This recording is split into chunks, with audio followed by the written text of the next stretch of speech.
अगले चरण के रण के लिए भी रणभेरी बच चुकी है और अब जितने भी योद्धा मैदान में हैं उनके बारे में जनता मन बनाना शुरू कर चुकी है। हमारे साथ ग्राउंड जीरो की रियलिटी के लिए नितिन मौजूद हैं। नितिन के साथ लोग मौजूद हैं, वहां के मुद्दे टटोलने की कोशिश हो रही है। नितिन, देखिए, बिल्कुल सीधे पब्लिक से ही बात कर रहे हैं कि एटा की पब्लिक के मन में क्या चल रहा है। हमारे साथ एक दिव्यांग हैं और प्रधानमंत्री ने कहा जाए दिव्यांगों के लिए कई सारी स्पेशल स्कीम्स चलाई हैं, लेकिन क्या पब्लिक खुश है? आप बताइए क्या चल रहा है, आप अपने मन की बात। मेरा नाम अमित है, मैं एक जावेद अवधी फेलो भी हूँ। आप देखिए कितनी सारी बातें होती हैं कि एक दिव्यांग से आपने मुझे बुलाया, लेकिन क्या एक्चुअल में वो दिव्यांगों के या डिसेबल्ड के राइट्स को समझ रहे हैं?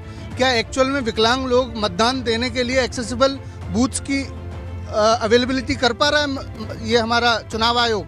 ये बहुत सारे मुद्दे हैं जिन पे बात करने की जरूरत है। और मुझे लगता है अगर विकलांगों की बात करी जाए तो सारी पार्टी के रहनुमाओं को कुछ दिनों के लिए विकलांग हो जाना चाहिए। वो आपका दर्द समझ पाएंगे। क्या चल रहा है एटा के मन में?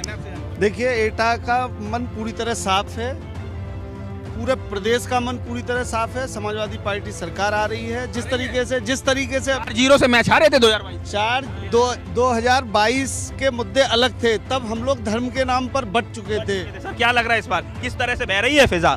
चारों सीटें जीतेंगे। पश्चिम के अंदर जो आंधी चली थी वो दूसरे चरण में भी आंधी चली, उसी के अंदर करीब हम लोगों की 80 सीटें आ रही हैं दोनों चरणों में मिला के। दोनों चरणों में 80 सीटें, यानी आप कह रहे हैं कि लीड कर रहे हैं समाजवादी पार्टी। क्या चल रहा है, क्या मुद्दे हैं पब्लिक के मुद्दे? गरीबी है, बेरोजगारी है, किसानों के साथ जो अत्याचार हुए हैं। 750 किसान खत्म होने के बाद और एक शख्स आता है, एक किसी के परिवार में एक शख्स खत्म हो जाए, उसके बाद उससे कह दिया जाए मुझे माफ कर दो। क्या माफ कर देंगे? कोर्ट जाएंगे, लेकिन 750 लोग खत्म होने के बाद ये क्या एक प्रधानमंत्री जी ये कह देते हैं क्या आई एम सॉरी, मुझे माफ कर दो, गलती होगी तो माफ कर देगी पब्लिक? ये पब्लिक के हाथ में वोट की चोट से जवाब देंगे। बेरोजगारी होगी, बेरोजगारी बढ़ी, नौकरियां दी, तो वादा किया झूठा नौकरी देने का, लेकिन युवाओं को कोई नौकरी नहीं मिली। नहीं है, बेरोजगारी बहुत बड़ा मुद्दा है, अनएम्प्लॉयमेंट, और ये कहीं ना कहीं हर युवा भी पूछ रहा है। हमने दो मुद्दे, हमारे दो सरकार के दो मुद्दे, भ्रष्टाचार मुद्दा था, तो रोजगार को लेकर क्या? बेरोजगार को लेकर एटा में बेरोजगारी का मुद्दा था। हमने जो है टीचरों को नौकरी दी है, लेखपालों को नौकरी दी है। आप बताइए, लगातार बीएड टेट इन लोगों कोई भी नौकरी नहीं दी। इन्होंने वायदा किया था 2 करोड़ नौकरी देंगे, 10 लाख नौकरी ले और ली इन्होंने, कोई भी नौकरी नहीं दी। सारे बेरोजगार परेशान है बहुत।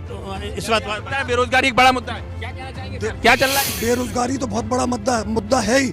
जनता के दिल में इस वक्त एटा ही नहीं बल्कि पूरे प्रदेश की जनता प्रदेश में एक बेरोजगारी पार्टी के लिए मन बना चुकी है। और आप क्या सोचते हैं, आपके मन में क्या चल रहा है? कोई हिंदू की बात करता है, कोई मुस्लिम की बात करता है, कोई हिजाब की बात करता है, कोई चर्बी की बात करता है, कोई गर्मी की बात करता है, पर कोई विकास, कोई रोजगार, कोई लॉ एंड ऑर्डर का कोई बात नहीं करता है। बेरोजगारी कोई बात ही नहीं। युवा भी समझ रहे हैं कि किन मुद्दों पर बात होनी चाहिए। आप बताइए। देने की पिछली साल बात करी थी, पिछली बार, इस बार भी 60 लाख नौकरियां देने की बात करी है। केंद्र में भी 2 करोड़ नौकरियां देने की बात करी थी, पर एक भी नौकरी निकलती नहीं है। कि युवा चाहता है कि उसकी फ्यूचर सिक्योरिटी हो, उसको उसके हाथ में काम हो, ताकि वो जिंदगी को बेहतर बना सके।